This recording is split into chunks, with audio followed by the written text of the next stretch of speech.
देवा तेरी तलाश में आया है, तू खिसक ले। हाँ, तो मैं क्या कह रहा था कि सरकार इसमें कुछ नहीं कर सकती। ये जंग आप लोगों को खुद लड़नी होगी।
तेरे तलवार की प्यास अब तक बुझी नहीं, या तेरी नीयत नहीं भरी?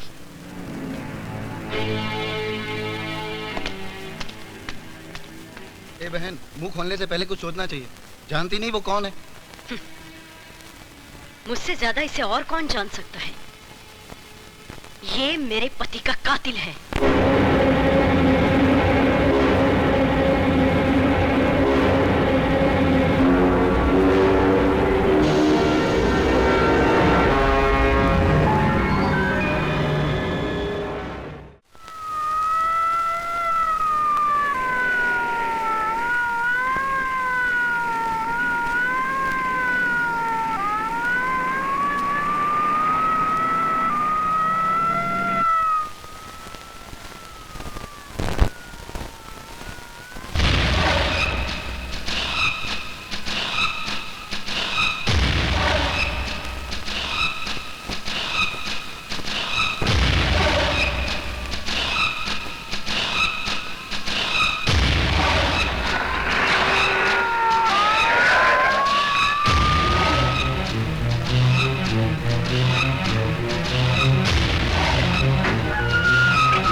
कमिश्नर, कैसे आना हुआ?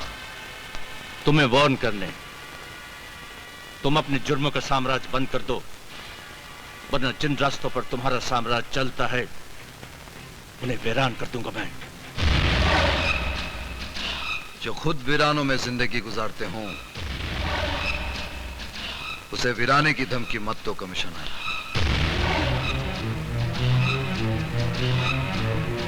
तुम्हारा भी नया नया ट्रांसफर हुआ है। इस शहर के रस्म रिवाज से तुम वाकिफ नहीं हो। फॉर योर इंफॉर्मेशन, मेरी ट्रांसफर हुई नहीं, मैंने खुद करवाई है। और तुम्हारी ये खुशकिस्मती है कि मैं अपने साथ तुम्हारे लिए अरेस्ट वारंट लेकर आया नहीं, क्योंकि मुझे यकीन है कि जग्गा का कत्ल तुमने ही किया है।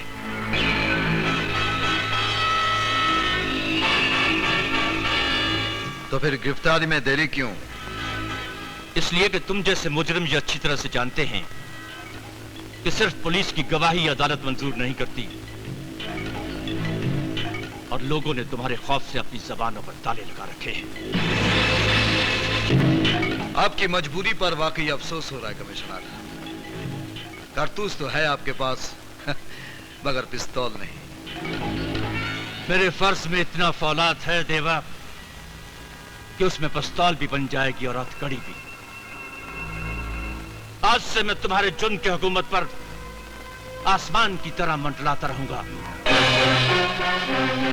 देवा नाम की आग के आसपास की राख बटोरकर कानून के बर्तन को साफ करने की कोशिश करोगे तो बर्तन के साथ साथ उंगलियों में छेद हो जाएगा कमिश्नर। जो फर्ज में अपने बाजुओं को कुर्बान करने का बहाना ढूंढते हैं, उन्हें उंगलियों में छेद होने की कोई परवाह नहीं होती। आई चैलेंज यू देवा, आज के बाद तुम एक कदर गुनाह करके दिखाओ तो मैं तुम्हारी इस गैर कानूनी हस्ती को जेल की सलाखों के पीछे फेंक कर दिखा दूंगा। कम से कम एक गुना तो और करूंगा कमिश्नर। तुम्हारे सारे हथकंडे बेअसर हो जाएंगे, लेकिन मेरे उस आखिरी गुनाह के बाद तुम्हें सबूतों और गवाहों के झमेले में नहीं पड़ना पड़ेगा, क्योंकि उस दिन गुनहगार देवा खुद बनेगा और गवाह भी देवा ही बनेगा। जुर्म भी मेरा होगा और सजा भी मैं तय करूंगा। अपने गले में सुरी भी डालूंगा और जल्लाद भी मैं ही खुद बनूंगा। भुजंग, देवा की तबाही की तैयारियां शुरू करो। देवा की तबाही तुम्हारे लिए कौन सी बड़ी बात है नेताजी? अब बतख के बच्चे को भी तैरना सिखाऊं? अपनी कुर्सी की चारों टांगों के नीचे देवा की हुकूमत का कब्रिस्तान बना दो। मैं इतना कमजोर नहीं हूं भुजंग जो सरकारी कुर्सी के कंधों पर बंदूक रखकर चलाऊं। तो फिर देवा भी अटरिया पर बैठा कोई कबूतर नहीं है कि ऊंची आवाज में हुर्रे हुर्रे किया तो उड़ जाएगा। देवा गिद्ध है, गिद्ध। जहां मौत मंडराती है ना, वहीं आकर बैठता है। भुजंग की जंग का तजुर्बा तो ये कहता है नेताजी कि खाना ठंडा करके खाओ वरना मुंह जल जाएगा। क्या मतलब? मतलब ये कि देवा के किले में सुराख ढूंढकर वहीं से दीवार तोड़ना शुरू करो। देवा ने जब जग्गा का कत्ल सब्जी मंडी में किया तो सामने विजय की मां पड़ गई और उसने देवा पर यह इल्जाम लगाया कि वही उसके पति का कातिल है। देवा अगर विजय के बाप का कातिल है तो विजय के बारे में इतनी हमदर्दी क्यों जताता है? यही बात तो मेरी शैतानी खोपड़ी सोचने पर मजबूर हो गई है। कोई ना कोई जायज या नाजायज रिश्ता है इनके बीच। अगर रिश्ते का पता चल जाए तो उस रिश्ते की डोर से बड़े प्यार से खेला जा सकता है।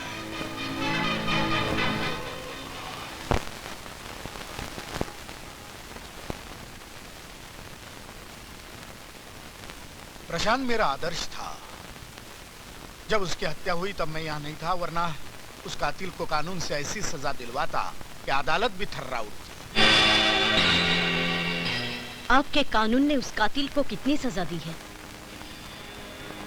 14-15 साल की, जिसे भोग कर आज वो माफिया डॉन देवा बना है।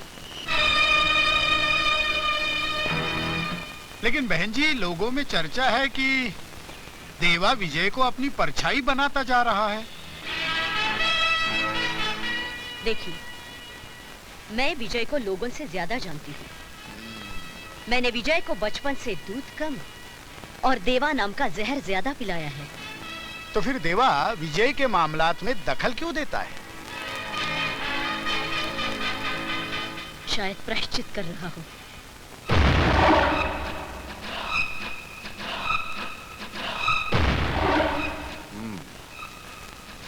तो मिनिस्टर विजय के घर तक पहुंच गया है।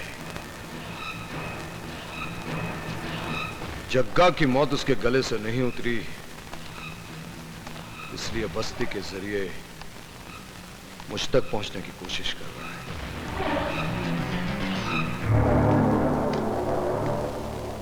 नेताजी, आपकी ये सियासी चालें हमारे मोटे दिमाग में नहीं आती। आप तो ये बताओ कि आपने रिश्ते का पता चलाया या नहीं? दर्द का रिश्ता है।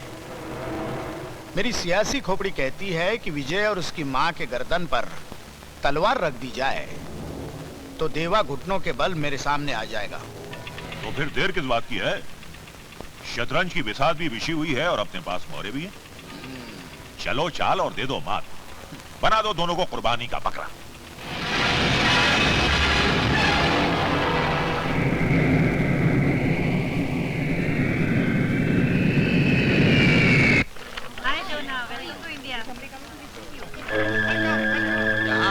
इधर इधर। भैया, भैया, अरे खुश रहो खुश रहो। भैया, वंदे मातरम, वंदे मातरम। ये अंग्रेजी हवा में सांस लेना मेरी देसी नाक के लिए सजा हो गई भैया। 16 साल बाद वापस आना, ऐसा लग रहा है जैसे कि कैद से छूटकर आ रहा हूं मैं। वाकई बहुत लंबा हो गया तेरा बनवास। अब शहर की सड़कों पर राज करेगा राज। अच्छा अच्छा, थैंक यू भैया, थैंक यू वेरी मच। आइए आइए आइए आइए आइए, पहले आप आओ। बैठिए।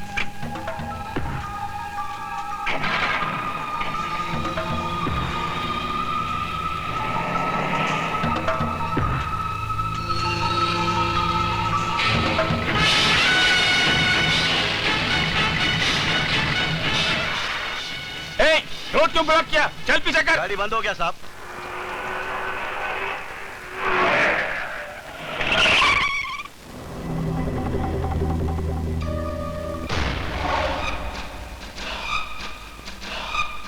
पहचाना प्रजापति? है? नहीं भाई साहब, कौन है आप? याद आया? सॉरी, मुझे कुछ याद नहीं आया। भंडारी याद है या वो भी भूल गए? भंडारी वो मुर्गी वाला ना। याद आया। हाँ, तुम उसी के आदमी देवेंद्र हो ना? हाँ। बता, प्रशांत कापरे का खून तूने मुझसे क्यों करवाया था? खून मैंने नहीं करवाया था, भगवान कसम मैंने नहीं करवाया था। तो फिर किसने करवाया था? भैया कुछ बोलो ना। वो तो भंडारी को मालूम होगा, उसी को पता था। तो ठीक है, फिर तुम्हें भंडारी के पास ही भेज देते हैं। ये क्या जोर जबरदस्ती है? दिन दहाड़े मेरे भाई को मारने की धमकी देते होगे तुम इस शहर के डॉन। मैं भी इस शहर का सियासी आदमी हूँ और मेरे सामने। नेताजी, तुम्हारी सियासी चाल की तरह मैं तिरछा नहीं, बिल्कुल सीधा चलता हूं। प्रजापति, तुम्हें 24 घंटे की मोहलत दी। जीना चाहते हो तो आकर मुझे उस आदमी का नाम बता देना, वरना तुम्हारी इस बची खुची जिंदगी को 25वां घंटा देखना नसीब नहीं होगा। और तुम तो जानते ही हो कि देवा बदनाम है, जो कह दिया सो कर दिया। आपको वापस नहीं आना चाहिए था। क्यों? आते ही देवा ने जो रास्ता काटा, आसार बहुत बुरे हैं। यूं समझ लीजिए कि शहर का सबसे बड़ा खतरा आपके सर पे सवार है। जी हाँ, धमकियां दी जा रही है। दिन रात धमकी भरे फोन आ रहे हैं। कुछ पुलिस मेरे घर पर तैनात कर दीजिए। Thank you.